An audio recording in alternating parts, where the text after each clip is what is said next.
SIR SIR SIR இந்த விண்ணப்பத்தை எப்படி பூர்த்தி செய்ய வேண்டும் என்பது கூட படிச்சவங்களுக்கும் தெரியல, படிக்காதவங்களுக்கும் தெரியல. படிச்சவங்களே குழம்பி போகும்போது படிக்காத பாமர மக்கள் எப்படி இந்த விண்ணப்பங்களை பூர்த்தி செய்வார்கள் என்ற கேள்வி மக்கள் மனசுல இருக்கு. தேர்தல் ஆணையத்துக்கும் சரி, ஒன்றிய அரசும் சரி, தமிழ்நாட்டில் 50 விழுக்காடு வாக்காளர்கள் மட்டுமே இந்த தீவிர திருத்த பட்டியலில் வெற்றி பெற்று வாக்காளர் பட்டியலில் பேர் வரும். இன்னைக்கு எழுதி வச்சுங்க. பாக்கி 50 விழுக்காடு வாக்காளர்களை எப்படியாவது வெளில தள்ளணும் என்ற எண்ணத்துடன் தேர்தல் ஆணையம் செயல்படுகிறதா என்ற கேள்வி மக்கள்கிட்ட வருது.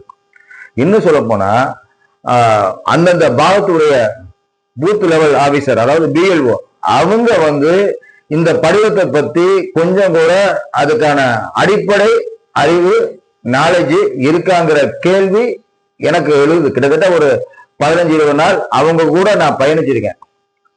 இன்னும் நிறைய பேருக்கு இந்த விண்ணப்ப படிவம் கிடைக்கல. ஆனா தேர்தல் ஆணையம் சொல்லுது, நாங்க 97 விழுக்காடு மக்கள்கிட்ட கொண்டு சேர்த்துட்டோம். அதெல்லாம் இல்ல. அதிகாரிகள் பிஎல்ஓ அதிகாரிகிட்ட ஷிஃப்டட் யாரு, இங்க இருந்து வீட்டை காலி பண்ணவங்க யாரு, அதெல்லாம் கொடுங்கன்னு இங்க இருக்கக்கூடிய விண்ணப்பங்களை கொண்டு கொடுத்தாங்களோ என்ற ஐயப்பாடு வருது. இப்போ ஒரு இடத்துல குடியிருக்காங்க.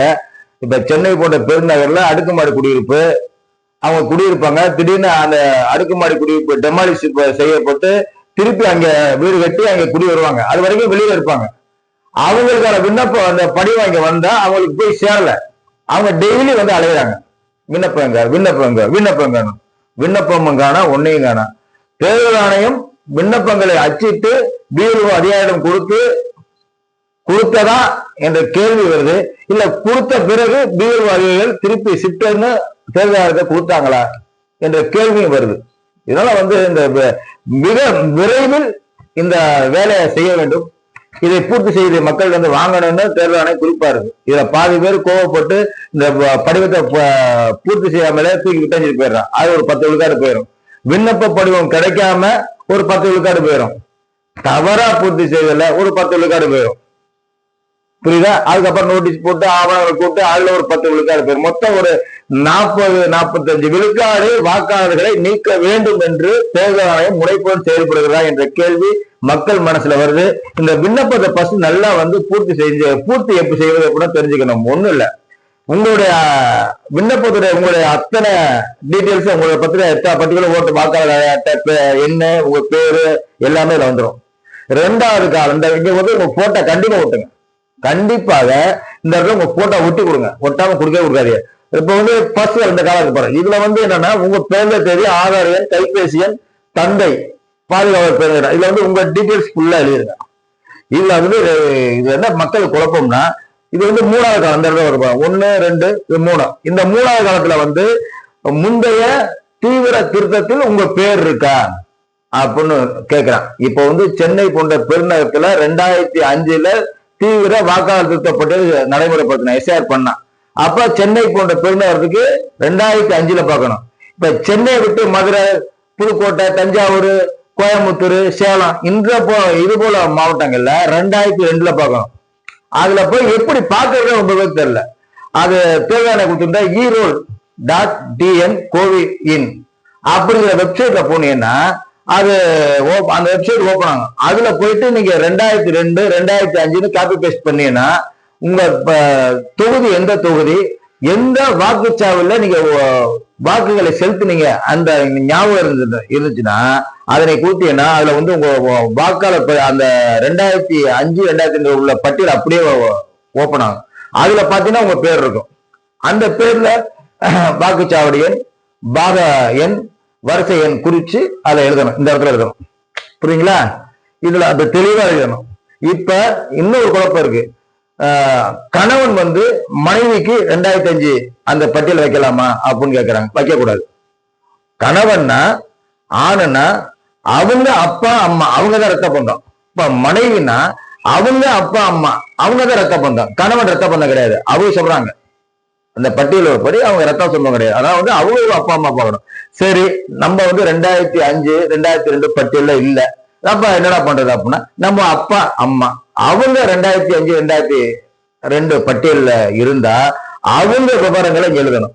எக்காரணத்தை கொண்டு அப்பா அம்மாவுடைய பேர் தான் எழுதணும். அவங்களுடைய வாக்காளர் அட்டை, அந்த உங்களுடைய அம்மாவோட அப்பா பேர் உறவினர் அது அதுக்கு என்ன உறவு, அவங்க வந்து தாத்தா அப்பாவா அம்மாவா அப்படிங்கிற உறவு முறை, மாவட்டம், அதே மாதிரி அவங்க எந்த தொகுதியில் ஓட்டு போட்டாங்க, அவங்க பாகையன் அவங்க வரிசையில் இந்த காலத்துல வேணும். இது ஒரு பார்க்கறது வந்து சாதாரணமா இருக்கும். ஆனா இந்த 2002 2005 அவங்க பேர் இருக்காங்கிறத கண்டுபிடிக்கிறது சாதாரண விஷயங்கள ரொம்ப சிரமம். ஒரு படிவத்தை கண்டுபிடிச்சு பூர்த்தி செய்ய குறைச்சல வச்சாலும் 1 மணி நேரம் ஆகும். புரியுதா?